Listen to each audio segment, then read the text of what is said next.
Let's play a quick numbers game. I'll give you three numbers and you guess what they represent. 17.2 trillion, 11.2 trillion, and 476 billion. Any ideas? These figures are the key to understanding the true state of the U.S. housing market. In the next few minutes, I'll break down what these numbers mean and why they prove that the widely circulated foreclosure crisis predictions are inaccurate. The housing market is facing significant challenges, but many people mistakenly believe a wave of foreclosures is imminent. This misconception stems from popular YouTube channels that gain views by promoting alarming forecasts. Please stick with me to the end, as each point in this short video reveals a piece of the conclusion, one you might not understand without seeing the complete picture. What if I told you that foreclosures are actually 34% below pre-pandemic levels? With all the talk about the housing market's troubles, you might expect foreclosures to be skyrocketing, but that's not the case at all. Let's dive into what's really happening with mortgage performance. Loans 90+ days past due hit a 16-month high, but remain historically low nonetheless. The number of loans in active foreclosures is still 34% below pre-pandemic levels, confirming that people who are falling behind on their mortgage payments are able to sell their homes and pocket some equity after repaying their loans. This is the fact that most fearmongers either don't understand or do not want to report, that foreclosure starts today are not making it to a foreclosure sale. Finally, another sign of market strength is that prepayment activity continued to pick up, rising up 43% from last September. So, how many people are missing mortgage payments? In September, the national delinquency rate hit 3.48%, up 5.7% compared to last year. This marks the fourth consecutive month of increase. Serious delinquencies, loans 90 or more days past due but not in foreclosure, are also up. We're seeing a 5.9% increase, bringing them to the highest level since May 2023. On the surface, this might sound concerning. You might think rising delinquencies automatically lead to more foreclosures. It's a logical assumption. If more people are behind on their payments, more people must be losing their homes, right? But here's the surprising truth. Despite these increases, delinquency rates are still 24% lower than the averages from 2000 to 2005. Even with this bad news, we're performing significantly better than what was normal before the 2008 housing crisis. There's more news in the data. While we're seeing more loans becoming past due, the overall health of the mortgage market remains strong.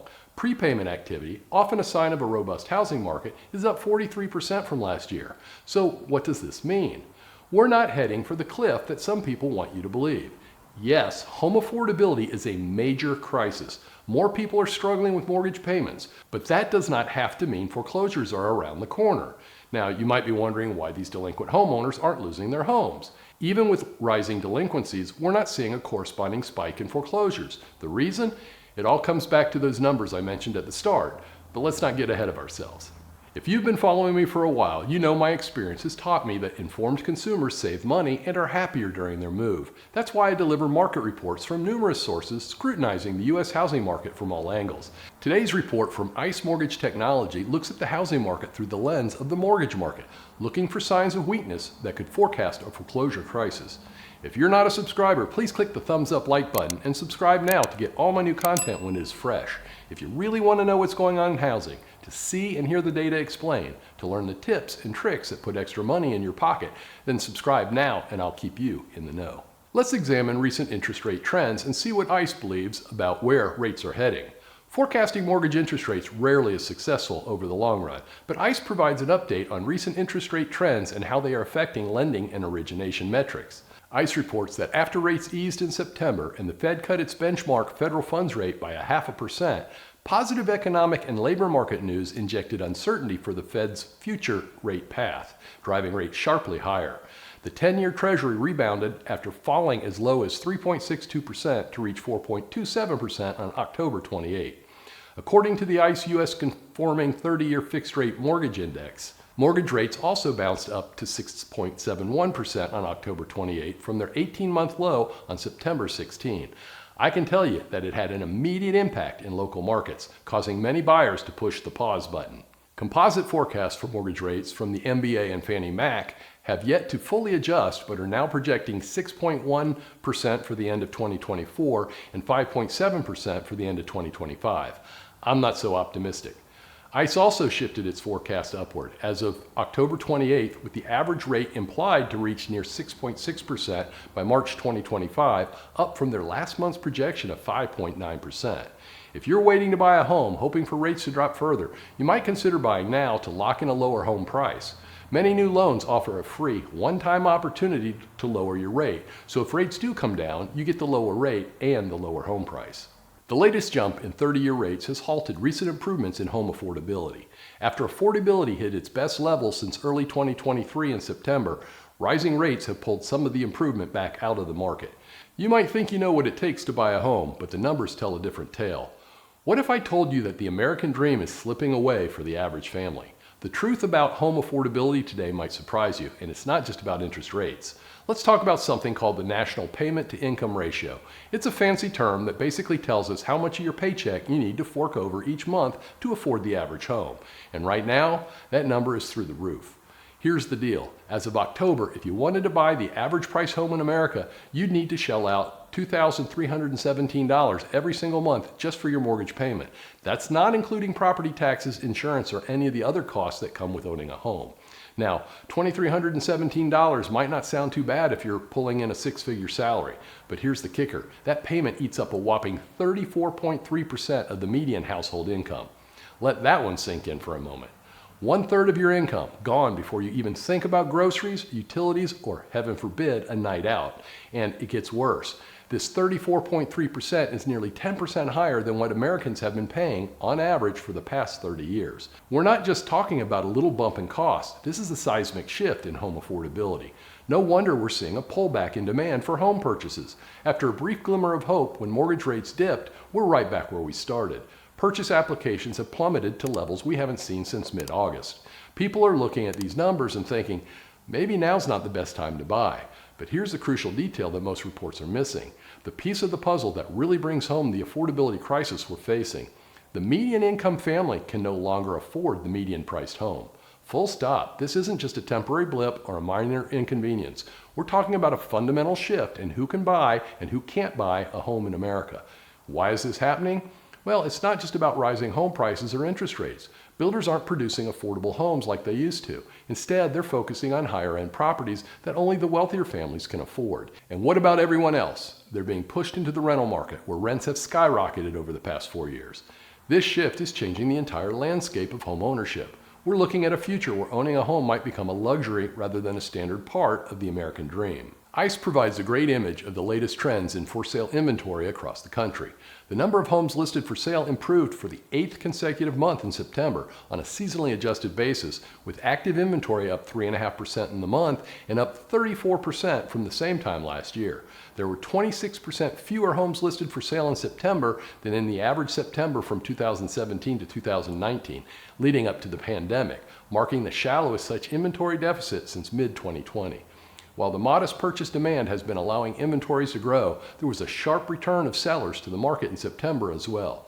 Nationally, 400,000 homes were listed in the month, roughly 12% below the September average from 2017 to 2019. That 12% deficit is the most minor such shortage since July 2022 and half the deficit of 1 month prior. ICE reports that it's too early to tell if that was a signal of rates getting low enough to ease rate lock-in pressure or if September was an anomaly, but it's a trend worth watching closely in coming months.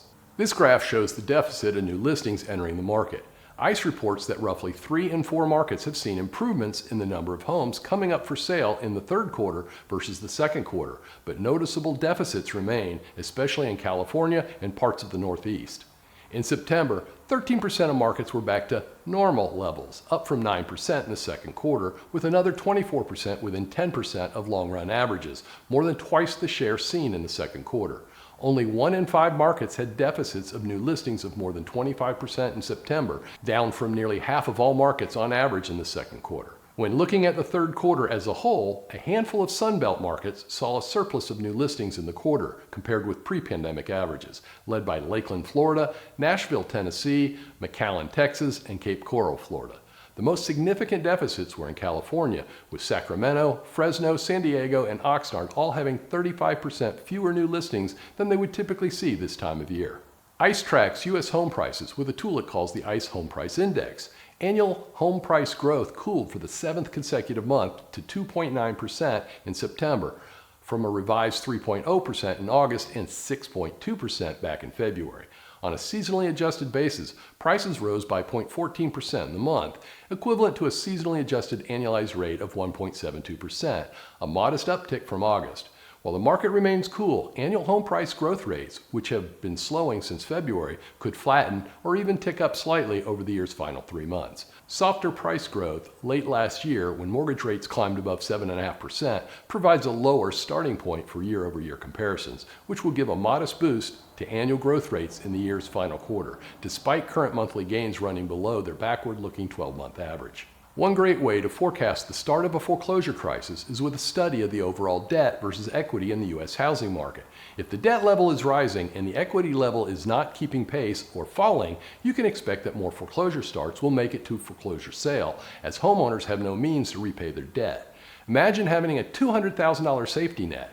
That's the reality for many homeowners today. It's not a fantasy or a far-off dream. It's cold, hard equity. And it's this equity that's acting as a powerful shield against foreclosures, even as delinquency rates climb. Now, you might be wondering how this works. Home equity is essentially the difference between what your home is worth and what you owe on your mortgage. It's like a piggy bank that grows as you pay down your mortgage and as your home's value increases. And right now, that piggy bank is overflowing for millions of Americans. Here's where things get really interesting. We're seeing high delinquency rates, but foreclosures aren't following suit. Why? Because homeowners are sitting on a mountain of equity. We're talking about a staggering $17.2 trillion in total homeowner equity across the country. That's trillion with a T. It's a number so large it's hard to wrap your head around. But wait, there's more. Out of that $17.2 trillion, about $11.2 trillion is what we call tappable equity. This is the amount homeowners could potentially access while still maintaining 20% equity in their homes. It's like a massive rainy day fund that's built into the very walls of your house. Equity growth has begun to moderate along with the broader home prices in recent months, but that's still the largest volume of equity we've seen on record, adjusting for seasonality. Now, you might be thinking, that's great for the country as a whole, but what does it mean for me? Well, let's break it down to the individual level. The average homeowner today has about $319,000 in equity, and of that, $207,000 is tappable. That's over $200,000 that could potentially be used if needed. This equity is changing the game when it comes to foreclosures. In the past, if a homeowner fell behind on payments, foreclosure might have been the only option. But today, with so much equity, there are other choices. Homeowners can sell their homes, pay off their mortgages, and still walk away with a substantial amount of cash. It's a get-out-of-jail-free card that's keeping foreclosure rates low despite rising delinquencies. And it's not just about avoiding foreclosure. This equity is providing a strong buffer against market fluctuations. The current debt-to-equity ratio on mortgage properties is at an all-time low of 45%. In simple terms, this means homeowners own more of their homes outright than ever before. It's a position of strength that's helping to keep the housing market stable.